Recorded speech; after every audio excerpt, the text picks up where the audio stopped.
Here's a little Kydex holder I made the other day. That's where I got the idea, just to make a whole bunch more for different tools around here that are sort of small and you misplace a lot. So I'm going to show you how I made this in a minute. This one is for this awl right here, and you can see it fits in there like a charm. So hang on, and I'm going to show you how I made this thing. I've been out of pocket a couple of weeks, got a couple some serious illness in my family, so I've been otherwise being a caregiver. But I'm back out here in the shop for a little while. It'll be sort of hit and miss. I haven't made a video for a couple of weeks, but I'm going to start one now, and I'm going to call this Kydex for the wood turner. Now Kydex, as some of y'all don't know, is a thermoplastic that you heat and form around things that you want to make. Now here's a couple examples of things I've made. Here's a nice sheath right here out of Kydex, and here's a couple of holsters. This is for a Versa 380. This was an alien holster I bought, and it came with this shell, and this was for a Ruger SR22, which is right here. But I wanted to not have to buy a whole another one, so I just made myself another shell, and it's for this Versa 380. So that's basically what you use Kydex for.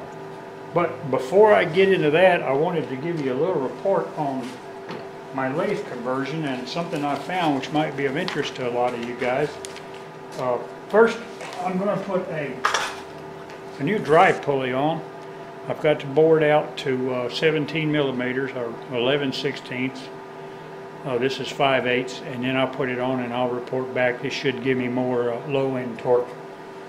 But I got a new Surplus City magazine in the mail the other day, and when I was thumbing through it, I normally just forget the last few pages because they're generally like wheels and things like that, and I'm not interested in those.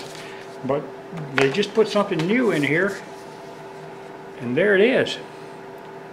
Treadmill motors, my friends, and they are very, very reasonable. A treadmill motor, let's just say 2.8 horsepower, 130 DC amps. So 16.1 amps is going to cost you $49.95 plus shipping. Now if you don't want the flywheel, which I didn't use, one approximately the same will cost you $38.95. And these are brand new. You can't beat this. Now they also have the controllers in here, but they are really stupid on their price. The controller I paid $90 for on eBay right here. I don't know if you can see it well enough. It's the one right there in the center. It is $182. So I wouldn't recommend you buy that there, but if you need your treadmill motor and switches, this is a good source for it. Alright, let's talk about Kydex a little bit. Okay, Kydex, about $4 or $5 a sheet. Comes in 12 by 12 sheets, and these are 80 thousandths. You can get them thinner and you can get them thicker. Now what you're going to have, well, you can also get them in different colors too. Here's a part of a sheet of red, and they've got all kinds of greens and patterns and stuff like that. Okay, what you're going to have for this little exercise, you're going to have a heat gun and some foam and two small pieces of 2x6 and a drill press. If you don't have a drill press, I'm going to show you an alternate way to press it. So let me gather all that stuff up, and then we'll get on with the program. Okay, I'm going to make a holder or wall holder for these PSI tools for one of my chucks. They seem to get scattered and I can't find them. What I've done first off is I took and I taped them down to a board in the positions I want them to be in. I used a little blue tape. There's the leverage bars, Tommy bars, where you want to call them, the Allen wrench, and the worm screw. And I'm going to take and heat a piece of scrap Kydex. In fact, it's already been used once. And when I heat it, I'll lay it over there and I'll press it. Now, this is some foam from an old yoga mat of my wife's. This is really about all you need, and I'm going to press this in my drill press. Now, you can press it a lot of other ways. In fact, you can, like I said before, I'm going to show another way is that you put the boards on the floor and you just stand on them. Now you have to heat this with a heat gun, or if you have a toaster oven, until it's like a wet noodle, until it's just floppy. So let's go ahead and do that. I'm going to put it right here. Now I'm wearing a glove because it gets a little warm. And I'm going to heat this. Like I said before, anybody wants to buy me something for Christmas, they give me a new heat gun. This one's right on its last leg. And believe it, well, it's still hot, but it's on its last leg. Had it many a year. So we're going to heat this Kydex until it just basically falls on itself. And you can tell that, heating it right here, when it just like flops over the edge of the board. And you pick it up and it's like a wet noodle. Now you have to keep your heat dispensed evenly, because you can melt this stuff. It'll just make a shiny spot. It's functionally it'll be all right, but it'll look like you got it too hot. I'm starting to smell it now, so it's getting a little softer. Here's my foam. I have everything in order here. I've already set my drill press. Just a little bit big of a piece to be using heat gun on. Toaster oven been better, but I wanted to show you guys how you can do it with mostly what you've got. Most people have a heat gun and a drill press. I have a regular press to make it host food and toaster oven and all that. There you go, it's starting to fall down now.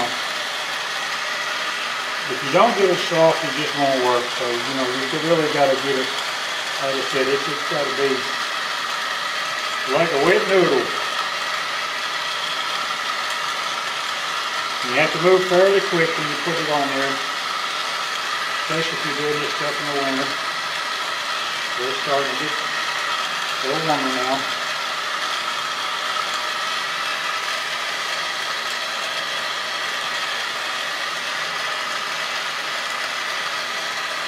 Be better if I held it, losing some heat in that wood there. You see it's really getting sloppy now. I like it really sloppy. I can feel the heat through this glove too.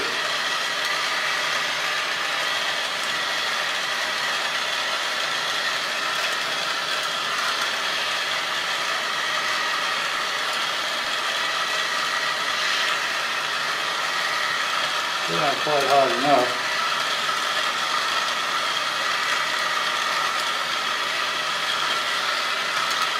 That ought to do it. Okay, lay it where you want it. Oh, it's hot. Alright. Now we're going to take this and we're going to put it on right on like this.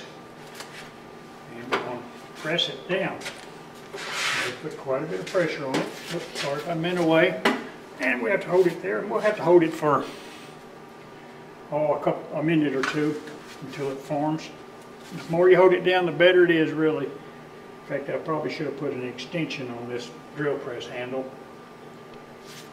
I think I can lock it. Let me see. Man, I hadn't used that so long it's froze up probably. There we go. All right. Well, it's going to take a minute or two. Let's see. Press. It may have been long enough. If it's not, this proves my point anyway. Let's just quit for now. All right. Just take it off of here. Yeah, it's already full. Sometimes it'll stick a little bit. Get rid of this.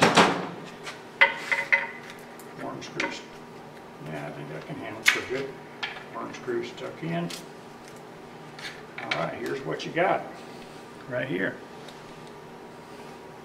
And what you'll have to do, you'll have to take it over there and clean it up a little bit. This I could have stood to bend down this way a little bit, but you can put a screw in here and here. Now I'm going to get a piece of chalk and I'm going to mark this to where I'm going to cut it.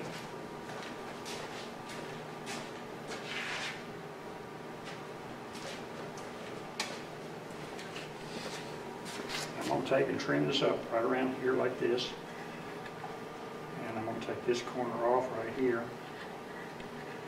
And I'm probably going to put a screw right here. And maybe one right here, just to hold it real tight. This will hold fine right here. And I'm going to round those edges. Right, there we go. Okay, I'm going to go over here to my little bandsaw and cut this off. I'm going to show you how to do this real quick. Alright, this stuff cuts really easy. You can also take and score it with like a razor knife, and it'll break. I'm just going to cut this off real fast here.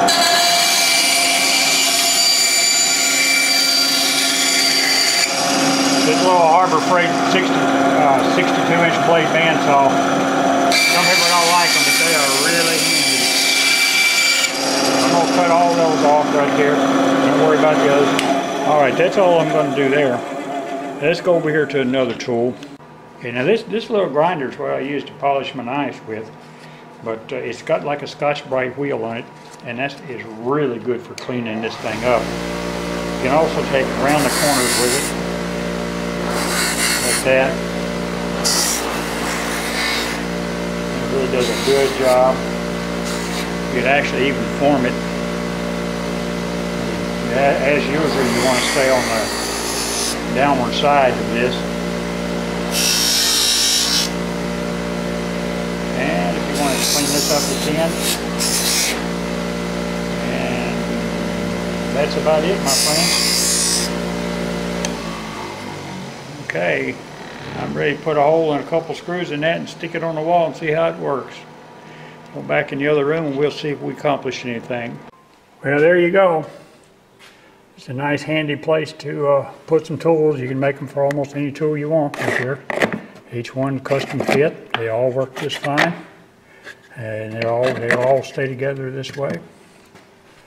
So anyway, I did just get on Amazon and look this up just to make sure I weren't misquoting you. I wasn't misquoting you, rather. You can get 4 sheets of 12 by 12 at 80 thousandths for $20.88. And that's prime, so there's no shipping. So that's pretty reasonable. You can make quite a few holders out of a 12 by 12 sheet. You had 4 of them, you got quite a bit of Kydex. I think I'm going to make some more because I really like that. It's nice to have a place where everything belongs. Well, until next time, take care of yourself. This is Larry saying goodbye.